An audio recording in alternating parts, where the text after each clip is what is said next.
So I've been using the Samsung Galaxy S23 FE for 2 weeks now, and here's what I think about the phone.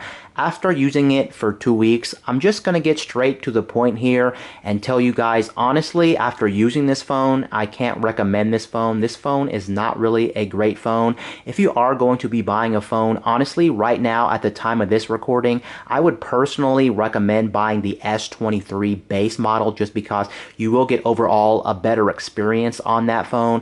And then on top of that as well, since it is a much more premium device from Samsung, you will get longer support when it comes to software and when it comes to security patches and things like that, just because it looks like when it comes to Samsung stuff, Samsung does tend to support their more premium stuff longer than their more budget oriented stuff. And since this is on the much more budget oriented side of things, this one's not going to get as much support as the base S23. Even if you had to pay a little bit more for the base S23 over this phone, I would still personally buy that phone over this phone. And now that the S24s are currently out at the time of this recording, you can find some really good deals on the base S23, and I don't necessarily would say it would break the bank even over this phone. Just go ahead and get that. You'll be more happier with it, especially if you are a person that does keep your phone for a very long time. Still go with the base S23 over the S23 FE.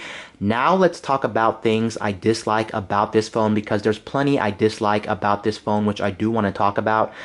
When it comes to the design of this phone, I don't like it at all. It's too boxy in the hands, and it's also too sharp around the corners and the edges of this phone. When you do pick this up, you'll immediately know what I'm talking about. And then to top that off, it's also a pretty heavy phone. It only has a 6.4-inch screen, but at 6.4 inches, it's pretty heavy.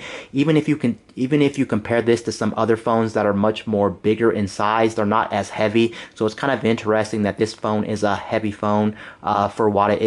And then the biggest problem with this phone, and the main reason why I can't recommend this phone for sure, is the fact that this phone, at least if you get the US variant, is running the Snapdragon 8 Gen 1 chip for the processor, and that processor is a really bad processor. I do have to agree with people, especially if you're going to be doing a lot on your phone. And the other thing bad about the Snapdragon 8 Gen 1 chip is the fact that since it is a very throttling chip, it's also a very underperforming chip as well. It's overall not a great chip. It also gives this phone really bad battery, and if you are a person that needs really good battery on their phone, this phone is just not it. If I pull this phone off, let's say at like 6 in the morning, and then around 11 or 12 after that, I feel like I want to actually charge this phone pretty frequently, and that's not great. I would honestly say that this phone is definitely not a one-day phone.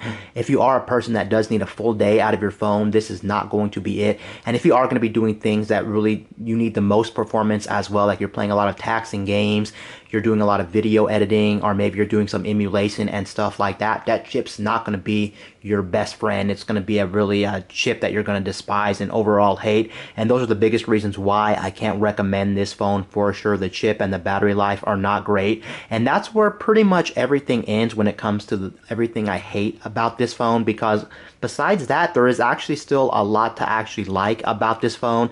Like for instance, the screen on this phone is a 1080p OLED screen that's actually 120 Hertz as well.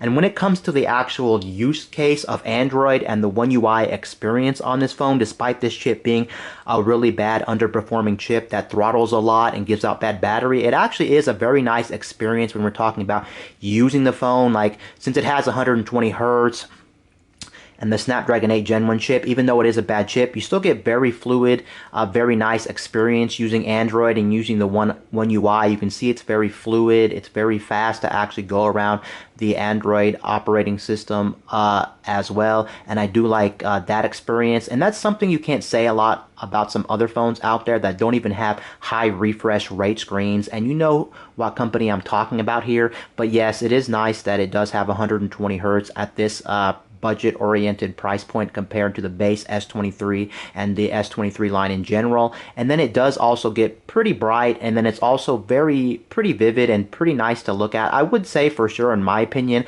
after using smartphones for a long time, this phone doesn't have the greatest clarity or the greatest screen out there, but it is a pretty good screen, and I don't think most people would complain about the screen quality on this phone. And then it also has a really nice notch on the top of the screen, or a punch out on the top of the screen, which isn't too atrocive or isn't too bad when it actually comes to smartphones as well, which I do like. It's not distracting.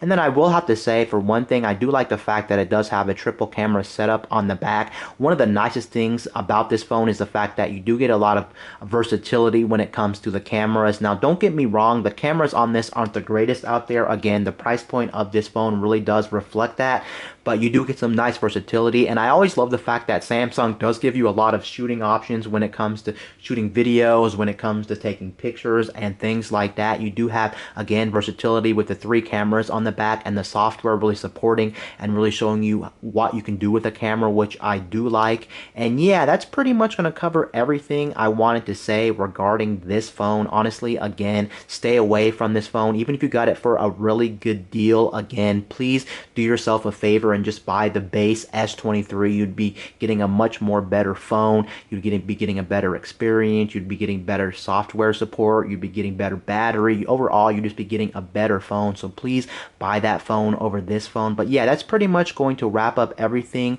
I want to say about, again, the Samsung Galaxy S23 phone.